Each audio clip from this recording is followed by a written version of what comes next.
Hello and welcome to Women of the Middle East podcast. Women of the Middle East. This podcast relates the realities of Arab women and their rich and diverse experiences. It aims to present the multiplicity of their voices and wishes to break overdue cultural stereotypes about women of the Middle East.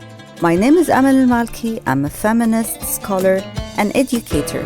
This is Women of the Middle East podcast.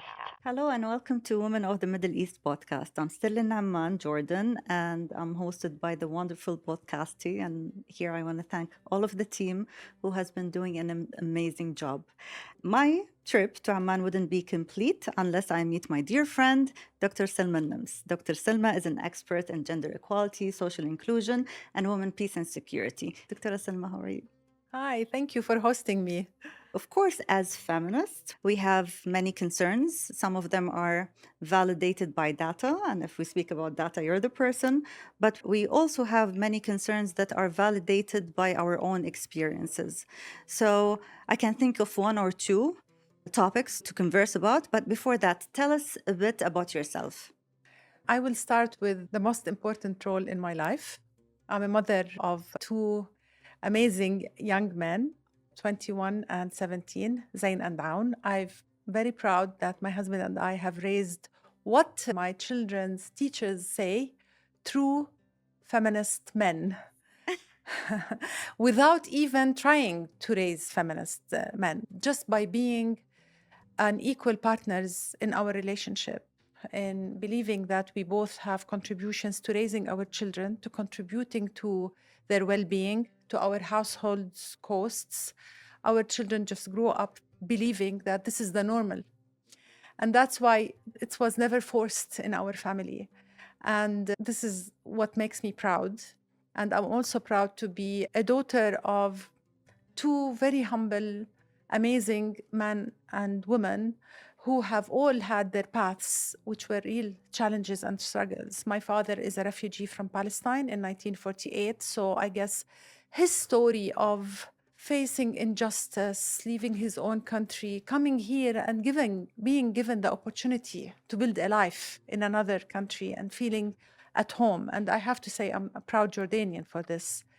And a mother who is from Jordan, who also grew up in a very traditional family where she decided, because of the context around her, not to finish her education, to get married early, and to raise a family. But amazingly, she was also a very well-read woman. And growing up, reading my mother's left books on the table, starting from Najib Mahfouz, Ihsan Abdul Quddus, Nawal al-Sa'dawi. My mother read Nawal al-Sa'dawi.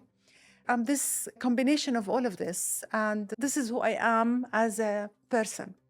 But also, this is what made me go through a journey of self-discovery, resistance, even from within the family. Because when you grow up in a family like my family, they're usually very protectionist.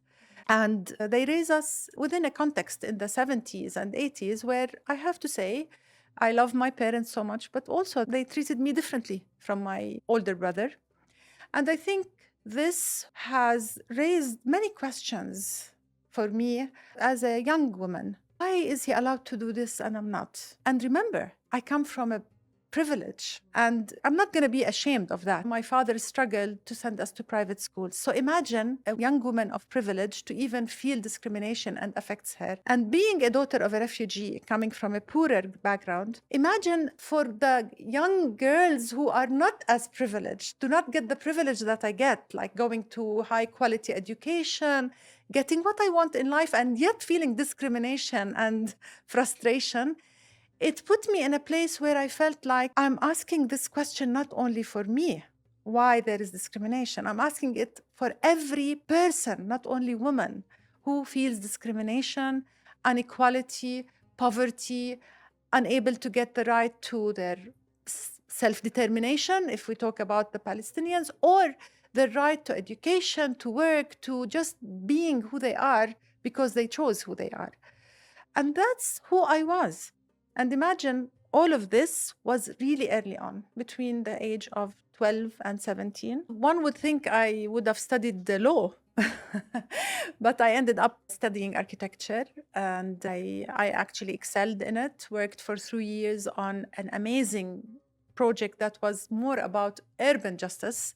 And that's why I enjoyed it for 3 years, to be honest. But after that project ended, I felt that this is not fulfilling to work on issues that are related more to social justice and equality. And that's when I decided to apply for studying at University College London to do my master's in sustainable development. And then from there, I studied my master's in development studies. And of course, the important part of this study, because people would assume I studied something related to gender equality. I studied in the most amazing department in University College London. It's called Development Planning Unit. This is a post-colonial department. All of its teachers, most of them are from the Global South. And those who are even not from the Global South are really post-colonial. So the whole approach was a critical approach to development. And it was an amazing experience because it exposed to me all issues of intersectionalities and inequalities. That was when I started looking at concepts of policy making and development from the perspective of women, of minorities, from the perspective of different race. And it was an amazing journey. And I actually did my PhD on socio and environmental conflict over water resources in the Jordan Valley. So again, people would assume that my fight for gender equality comes from a one angle of a woman fighting for women's rights. But my perspective was actually it was about social justice, about the right for everyone to live in dignity and to have equal rights. And then this led you to a career in? This is the difficult part. You were talking at the beginning about how we experience ourselves this struggle as activists or feminists. So those who like to delegitimize me and delegitimize my fight, sometimes they spread rumors through social media, of course, using technology, videos, very well produced videos saying, oh, she comes from a privileged background, so she got this position through her father's. My poor father, who worked all his life in dust and in very difficult jobs. They try to say that. Actually, because I come from a family that has absolutely no connection to anything. I had nobody who worked in the UN system, nobody who worked in the government, nobody in banking. My father worked as a mechanic when he started his life. Then he became a subcontractor. He started his own business. He was just all his life going every day to the desert, coming back, and only on Sunday taking a day off. So we had no connections. There was no social life. It's just only the family. So it was very difficult, to be honest, without a network to find a job. Even with a PhD, I came back to Jordan and I thought, I have a PhD in sustainable development. They'll take me like this. Yes. So I started sending out to every ministry. I wanted to work in the government. I thought I didn't care about the salary. I sent it to every relevant ministry, to every UN organization. I didn't know how to apply. And it was really difficult to find a job. And I ended up reading an advertisement for a very short project for 6 months to establish the gender division in the Ministry of Planning. And these 6 months, I came to Jordan. My husband was in Saudi Arabia. I came with my young son, who was 2.5 years old. So I was supposed to be just a project manager. But when you have a PhD in this, you take this very seriously. So the 6 months became 1 year. And I started doing more substantive work, pushing the envelope in the ministry. It was a UN woman position inside the ministry.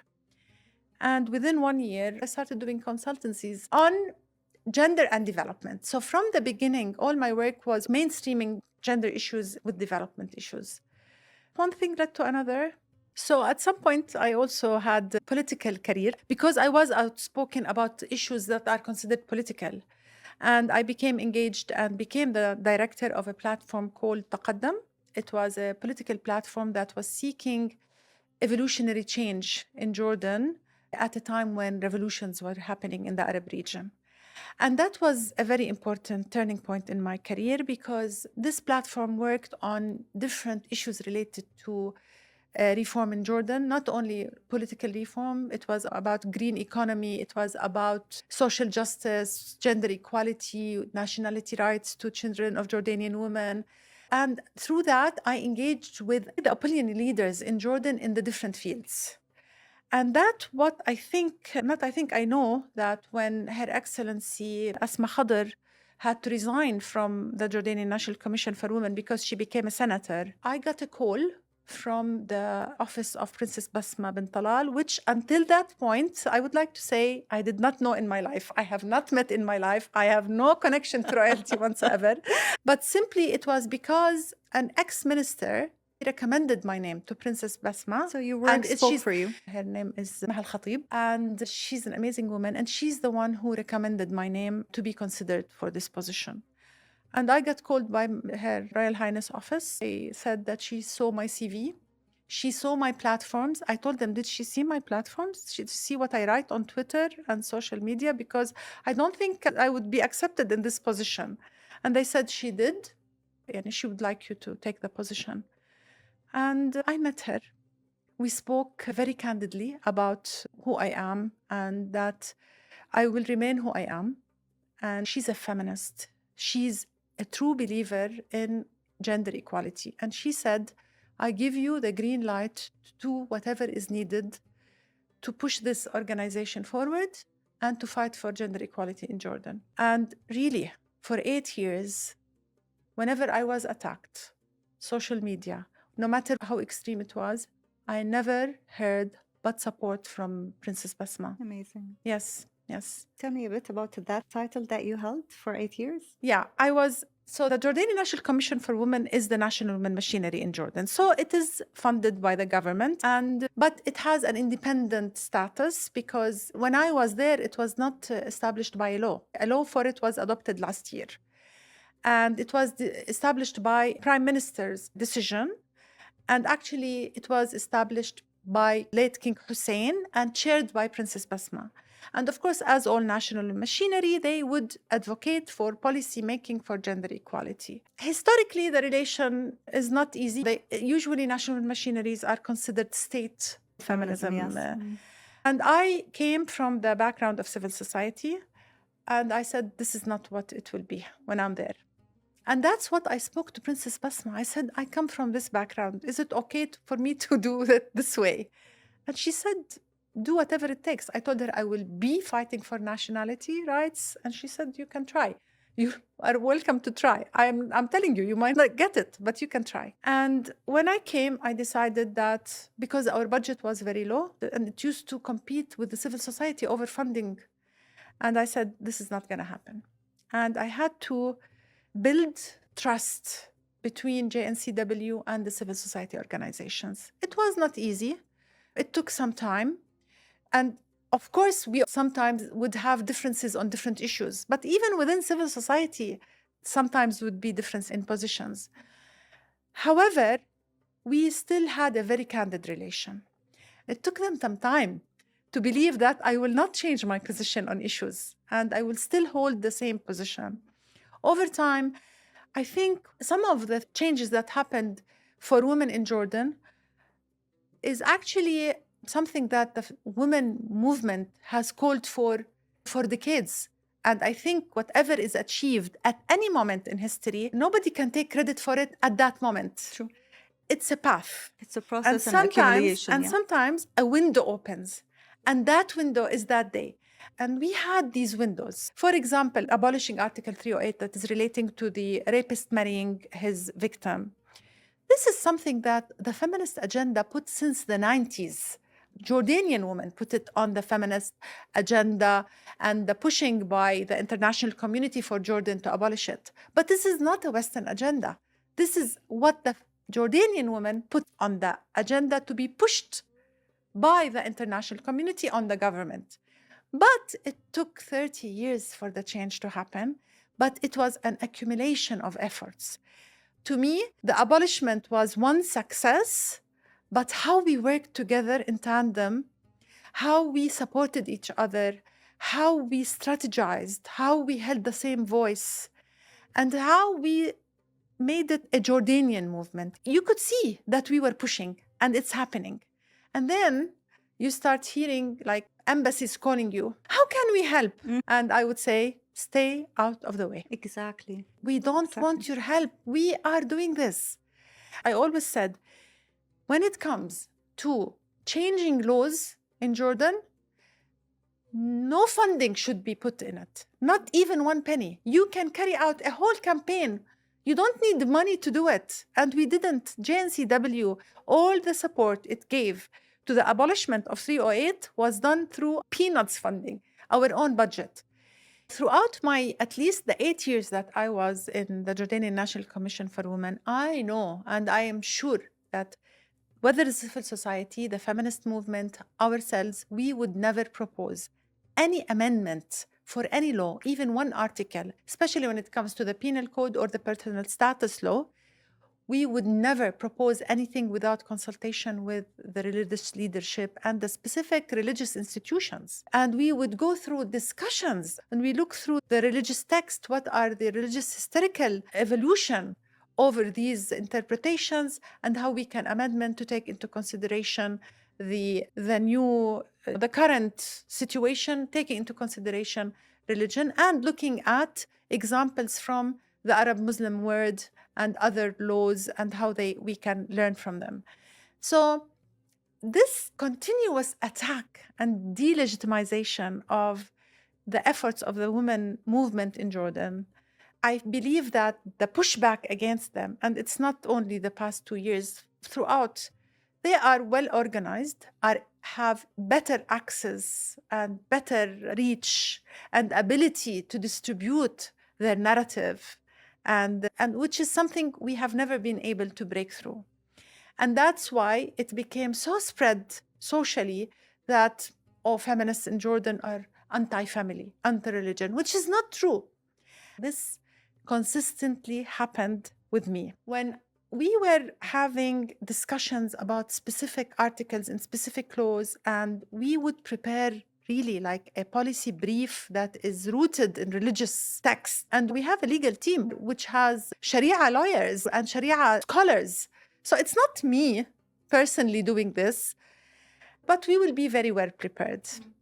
So when I am called to debates or to TV shows, these talk shows, I would be invited with someone who comes from the extreme traditional side. And you have to defend yourself. I always wanted to be there because I had the logic. I knew I have the strong argument. But when I go on TV without that person, I will not get the same viewership if they come, because they would have their own audience. So they call me and I would say, yes, I will come to that debate or to the TV show. And I would say, who's in front of me? And they will name the most vocal person against me in the parliament from the traditional side. And I would be very happy. I would say, fine, I want to argue with her. I want to stand face to face and I want to answer her lies and how she is or he is actually distorting our argument, because when they go on TV on their own or they make their own channels, nobody argues against it. So I'm ready for them. And they would say, okay. And then when I go to the show, They don't show up? they don't show up. Oh, wow. And they end up bringing someone else. Why? Because they know if they come to that channel and I'm sitting in front of them, all their viewers will be listening to the counter argument, which is quite clearly rooted, well prepared, and can actually discredit their argument. But there are amazing Jordanian women who I'm proud to have learned from and to have worked with in those 8 years. But you were taking the attack because you were amplifying all of this Not history. only me, and there are others who were taking the attacks. And some of them were attacked even worse, and their phones have been hacked. Now, it's easy to discredit me because I'm not Muslim. But I believe, and I always said, we are Muslim by culture. Exactly. I think that Christian women and Muslim women in our region face the same narrative, the same discourse, the same discrimination.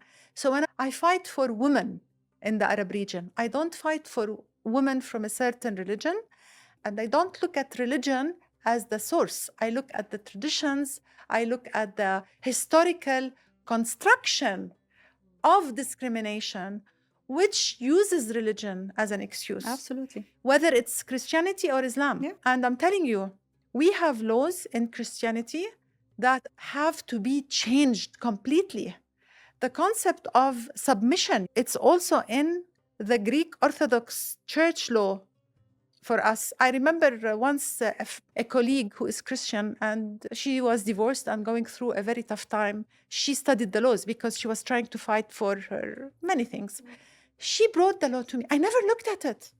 She said, Doctora, do you know that in the Orthodox Church, you cannot leave the house or work without your husband's allowing you? And I looked at the law. I looked at the article, and I went home and I told my husband, do you know that you can actually stop me from traveling alone? And I've never known that. Maybe I have to start using it.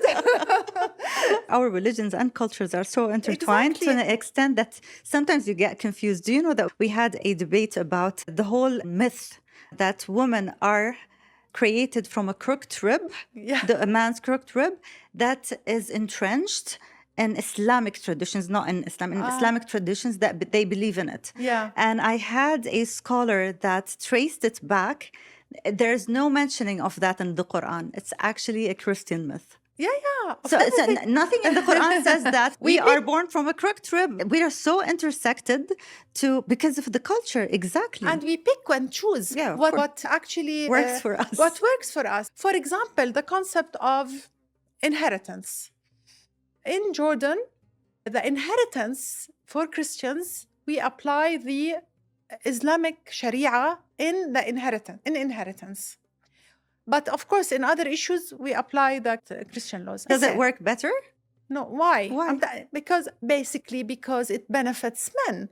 For example, land ownership. Nobody in our culture wants the husband of their daughter to get a share of the family's wealth, whether it's land, whether it's cash, they have no problem. But land, it's assets. Yes. So basically, I argue, in Islam, a brother has to actually provide to his sister or his mother.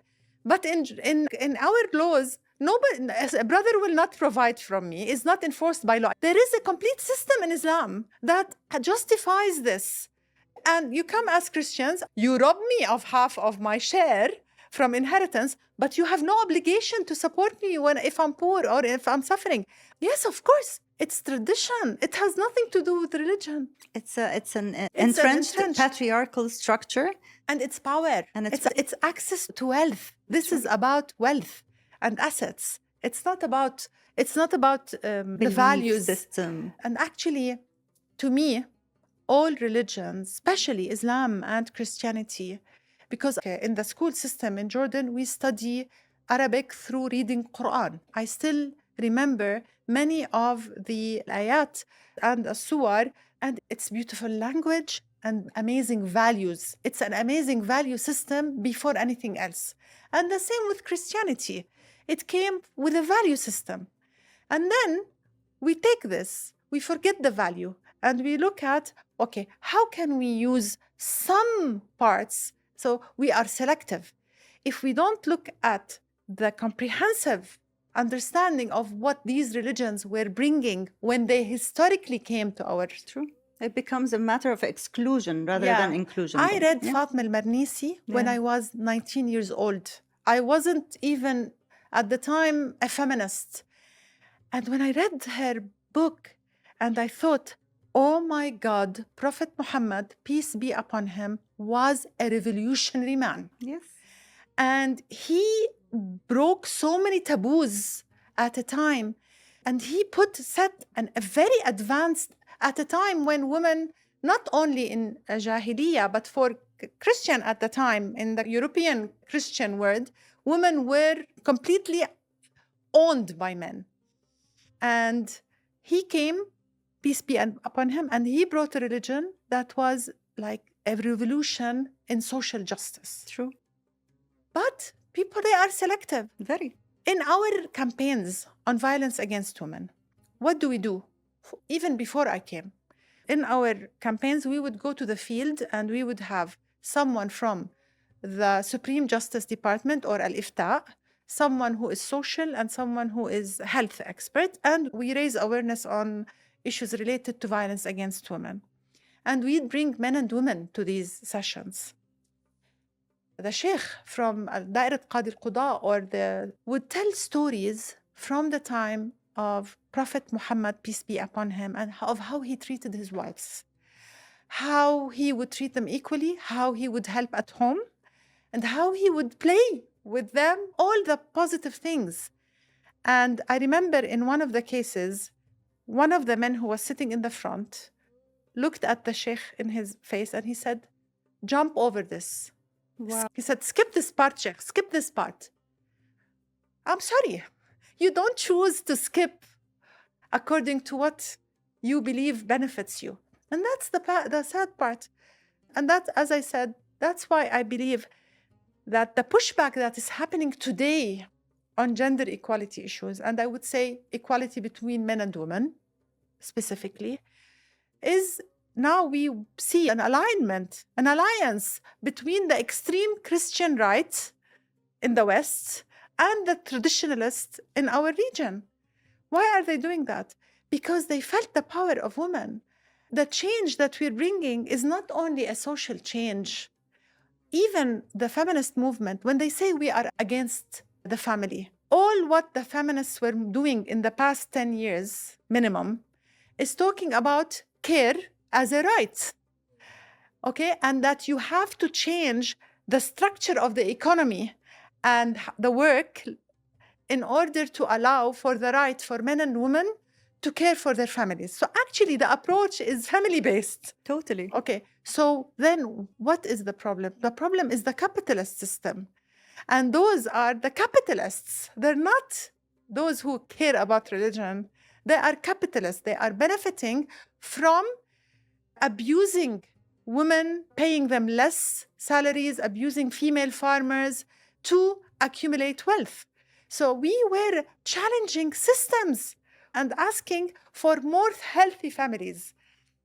But healthy families means equality between men and women. And some men, because they don't have their rights, political rights and economic rights outside the private sphere, because of the oppression of the patriarchal systems, authoritarian systems, then to them the threat of equality is the fact that they will lose their power inside the private sphere. Which is the only sphere they have control over. Exactly. So that's what's happening in our area. At the same time, who is the extreme Christian right in the West? They are the capitalists. They are the neoliberal, those who are benefiting from the neoliberal system, that they are not willing to change the power relations between the capital and labor.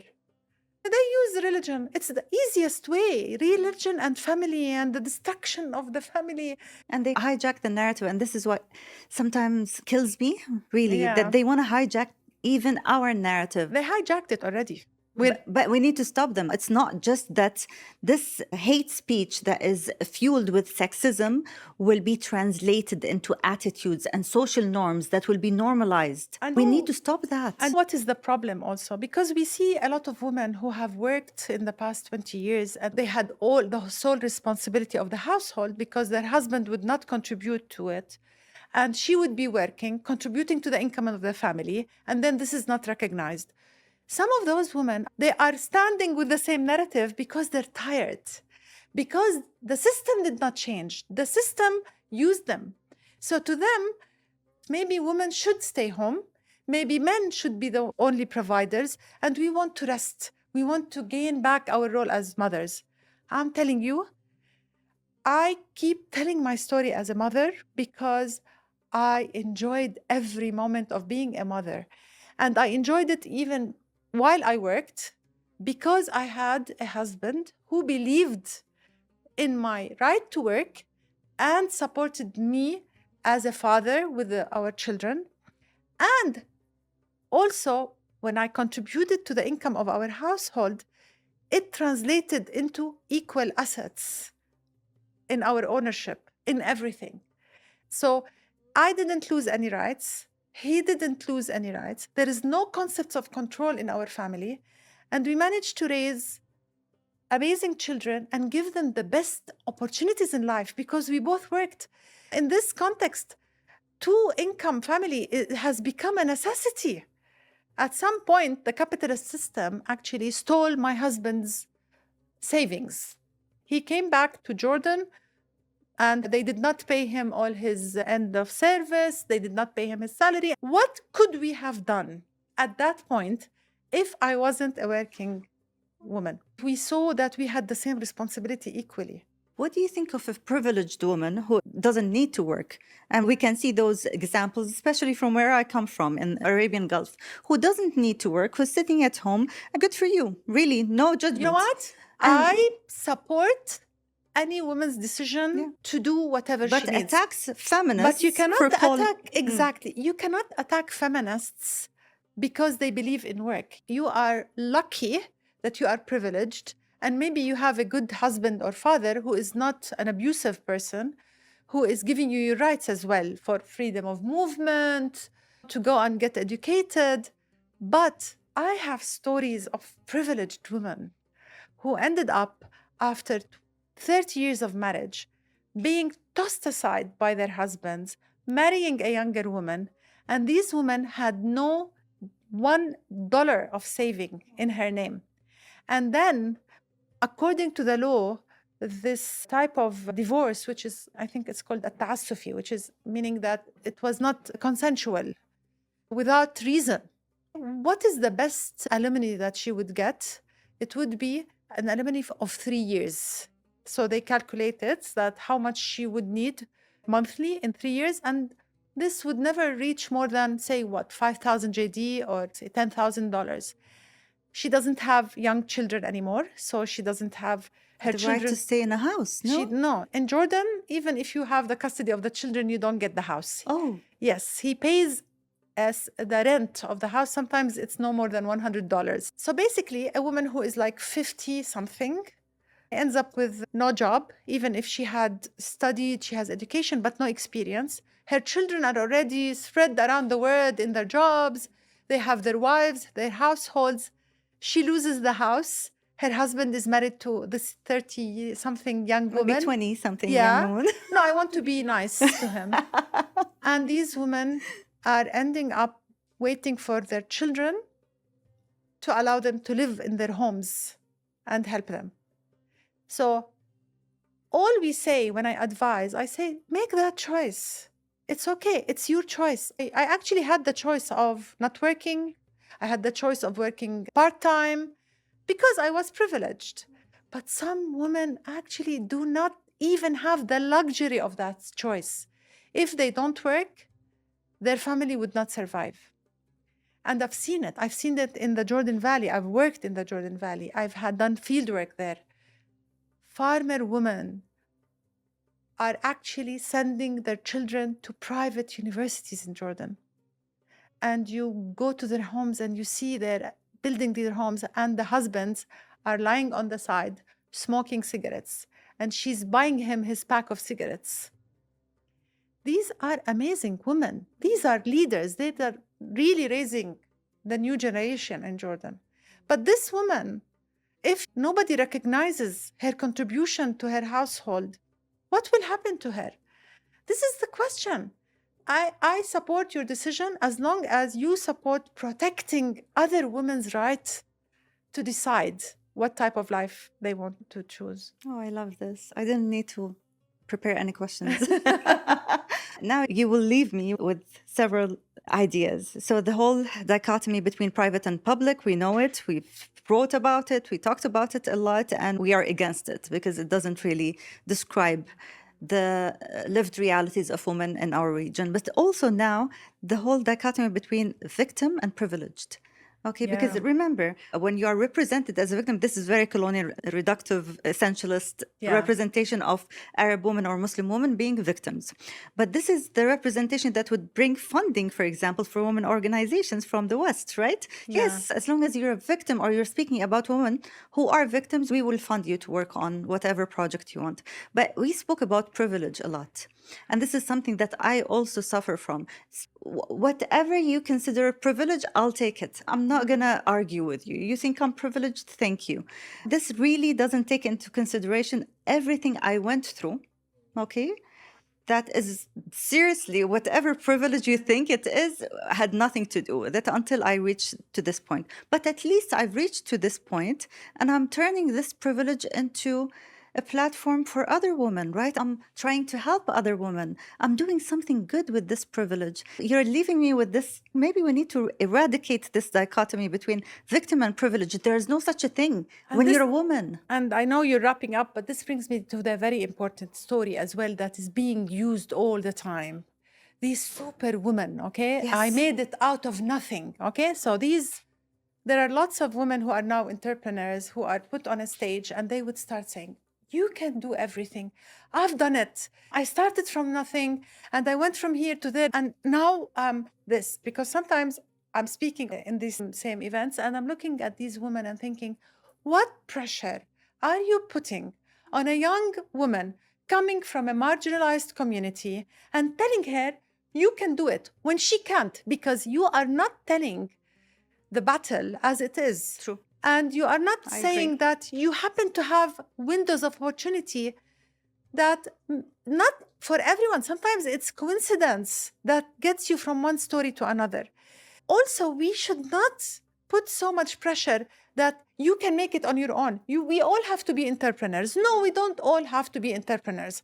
I want them all to have equal opportunity to education, quality health, and equal opportunity to jobs, to access jobs. And maybe if she wants to be an entrepreneur, maybe she would succeed an entrepreneur.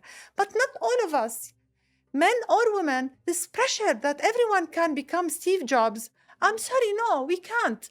I want the system, I want the government, I want the whole system to support me, even if my salary is only the minimum salary, because there are people who will have the minimum wage, but there is a responsibility that they should get equal rights to services, to education, to health, to transportation. Not everyone has to be wealthy, but everyone has to live in dignity. And that's what we need to fight for. So no, I will not claim that I have their voice. At least while I was in JNCW, we listened. We went to the field and we listened and we wrote the stories as they are. We made them decide what are the priorities and we put them in a national strategy. It wasn't our stories. But yes, we have to admit our privilege, and the most important thing is to use it to the better of the world around us. I've written about strategic role modeling. It's people like us, right? Who not only speak about where they reached, but more of what they went through, the hurdles they went through. So hopefully one day we will be a huge push for someone else. Hopefully. Inshallah. You made my trip. This is all I'm going to say. You made my trip. You made my day that you're in Amman, actually. Thank you so much. Thank you. Thank you. This is Women of the Middle East podcast. Thank you for listening and watching. To stay up to date with Women of the Middle East podcast, you can subscribe and don't forget to rate us. If you would like to contact me directly, you can do so on Instagram or via email.